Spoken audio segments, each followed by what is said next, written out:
Bienvenue dans cette nouvelle vidéo, c'est Rudy Viard de Web Marketing Conseil. Aujourd'hui, je voulais vous parler du lancement de SearchGPT, le moteur de recherche de OpenAI, donc de ChatGPT. C'est une fonctionnalité dont je vous parle depuis longtemps, notamment parce qu'il y avait cette page qui s'appelait chatgpt.com/search qui permettait de s'inscrire à une liste d'attente pour pouvoir tester le moteur de recherche de GPT, de ChatGPT, et donc on savait que ça arrivait, et moi je l'attendais en tout cas avec impatience. Alors j'ai pas eu l'occasion de le tester avant son lancement, mais hier j'ai vu vers 20h je crois, qu'il y avait eu un petit tweet de OpenAI qui annonçait que c'était ouvert, et c'est donc bien évidemment le cas. Je vais vous montrer quelques fonctionnalités avant qu'on plonge dans l'outil lui-même. Donc il y a ce post qui est retrouvable sur le blog d'OpenAI qui permet de voir finalement ce dont est capable le moteur. Et puis ensuite on va le tester tout simplement. Donc l'idée c'est quoi? Finalement, c'est exactement l'interface de ChatGPT, mais avec cette fois-ci une connexion directe sur le web. Et donc, ChatGPT va s'occuper de synthétiser le web et de vous montrer aussi les sources. C'est ça qui est important. C'est-à-dire que parfois, bien sûr, qu'on obtenait des réponses assez bluffantes, même incroyables parfois, mais on ne savait pas toujours si c'était vraiment documenté, si c'était vraiment basé sur des choses réelles. Par exemple, j'avais plusieurs fois demandé des user cases, des business cases, des success stories, excusez-moi d'utiliser des mots anglais, mais sur, je sais pas, les cliniques et les hôpitaux qui ont réussi leur transition digitale. Et ça me donnait des opérations avec, par exemple, Ernst Young a réussi pour l'hôpital de Neuchâtel dans le cadre de l'opération Boing Boing, à faire ceci, cela, plus 25%. J'allais sur Google derrière et je regardais et je me rendais compte que cette opération ou ce plan, cette campagne n'existait pas. Donc c'est ce qu'on appelle des illusions d'IA. Effectivement, de temps en temps, eh bien, il y avait des choses qui sortaient parce que on forçait la machine finalement à donner une réponse, mais il n'y avait pas forcément de réalité derrière.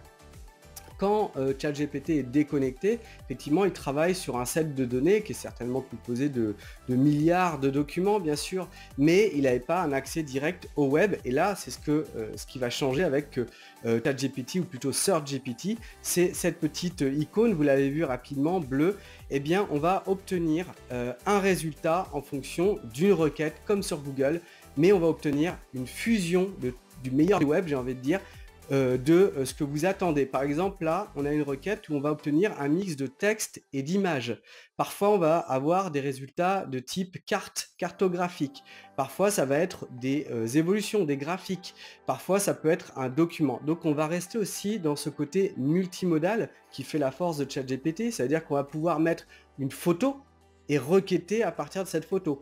On va pouvoir mettre un document, un PDF, un Word, un Excel, peu importe, et demander d'aller chercher dedans et d'obtenir une réponse à partir du web.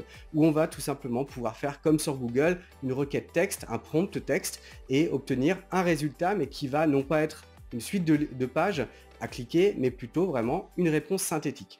Simplement, voilà, ça c'est le bouton qu'on va voir dans quelques instants. Simplement, je voulais vous montrer, parce que moi je lis simplement ce que me donne OpenAI. Apparemment, il y a eu un partenariat qui a été fait avec plusieurs data providers, donc des fournisseurs de données, pour intégrer des données correctes, notamment sur la météo.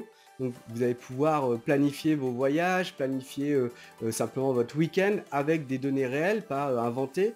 Des données de Stock Exchange, donc la bourse, des données sportives, donc résultats de match, peut-être même historique depuis X années de qui a gagné quoi. Sur les news, sur l'information, donc au lieu de demander quelque chose qui est un peu comme le quid basé dans le passé, on va pouvoir avoir vraiment des synthèses ou des éléments de compréhension présents, et puis on va avoir des données donc géolocalisées avec l'intégration de cartes. Encore une fois, c'est vous qui êtes en contrôle, donc c'est vous qui allez pouvoir dire, bah, moi je veux que le résultat il ait telle ou telle forme, mais dans l'idée on peut le faire. Alors je vous montre comment ça marche. Rechercher, donc tout à l'heure, j'ai fait une requête intéressante avec un de mes clients. Donc, fait une liste de 200 entreprises allemandes ayant une filiale en France. Dans la première colonne, met le nom de l'entreprise. Dans la deuxième, l'activité. Et dans la troisième, la ville du headquarter. Et pendant que ça charge, je vais vous expliquer parce que cette requête elle est intéressante. Elle montre à la fois le potentiel et à la fois les limites. Parce que comme ça va aller piocher non plus dans un set de données qui est un petit peu flou, on ne sait pas où ChatGPT aller chercher de l'info, et bien là on sait d'où ça vient l'info. Donc il y a sûrement des problématiques de copyright. Si on va piocher des infos il n'y a pas eu de partenariat rémunéré notamment, ça peut poser problème pour ChatGPT. Alors, justement, là j'ai demandé 200 entreprises et il m'en donne que 83. Alors je peux lui dire continue. Je vais sans doute en avoir plus. Tout à l'heure, j'ai réussi à en avoir 350, mais j'avais peut-être pas toutes les infos possibles et imaginables. Mais bon, voilà, on va pouvoir y arriver. Mais au bout d'un moment, il va me dire je peux pas faire plus. L'autre chose, c'est que j'ai demandé tout à l'heure de mettre en plus en quatrième colonne le dirigeant et même l'email. L'email du dirigeant parce qu'on était dans une approche où on allait faire de la prospection et là il m'a dit bah, je peux t'en mettre 5 mais pas plus parce qu'il y a des raisons de vie privée, de copie. Il m'a pas dit de copyright mais en gros il s'est bloqué et là c'est un peu ce qu'il fait aussi, il s'arrête à 163. Donc dans un premier temps je trouve ça quand même cool. Je veux dire c'est le boulot est incroyable, il me fait une liste de 163 entreprises, c'est déjà extrêmement utile, mais il va pas aller jusqu'à 10 000, 20 000, 50 000 parce que en vérité, je pense qu'il y a cette limite-là. Là où c'est intéressant, c'est qu'il me met à droite, donc on peut le désactiver, mais je vais le réactiver. Hop, il y a un petit bouton source. Et donc il me met, avec SearchGPT, il me met d'où ça vient. Donc là c'est Ernst Young, Indeed, un site d'emploi, Business France, DFHK c'est une CC, une chambre de commerce franco-allemande, Invest in France, etc. Donc plein d'endroits où vraiment l'info est juste en fait. Et je vais pouvoir effectivement me fier à ça.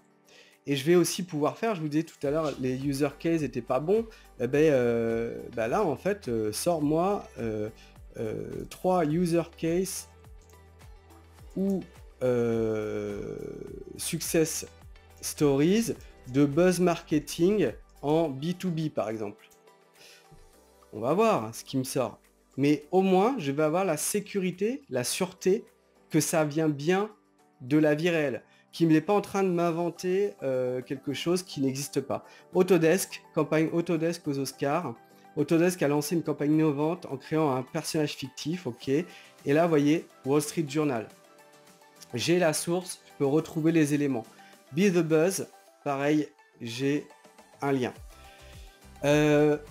Voilà, derrière, comme je vous le disais tout à l'heure, on va pouvoir transformer toutes ces infos en multimodal. C'est-à-dire que si vous voulez une frise, voilà, fais-moi la courbe de l'évolution du chômage en France. Voilà. Là, il va se baser sur des infos, j'espère récentes, et il va me faire, bon là il me fait un tableau, mais il aurait pu me le mettre en design. D'ailleurs, je peux lui demander peut-être. Mais moi, ça en design. Voilà. Mais j'ai Statista, j'ai INSEE, donc je suis basé sur des data fraîches. Et c'est ça qui fait la différence. Dernière chose, et je trouve que c'est... Ah, c'est pas mal là. Il me fait une petite courbe. Elle est belle. Ah non, c'est sorti de Statista, ok, ça marche.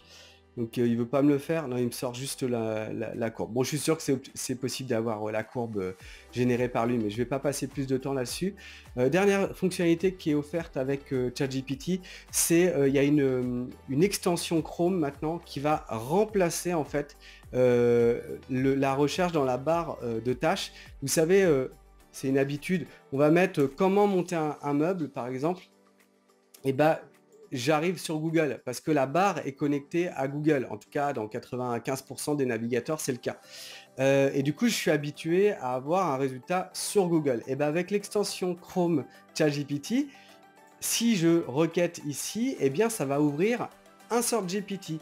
Je l'ai fait tout à l'heure, ça m'a interloqué parce que ça fait 15 ans que j'utilise la recherche dans la barre de navigation. Et le fait de de changer de paradigme, d'être dans une interface IA, ça m'a un peu changé mes habitudes.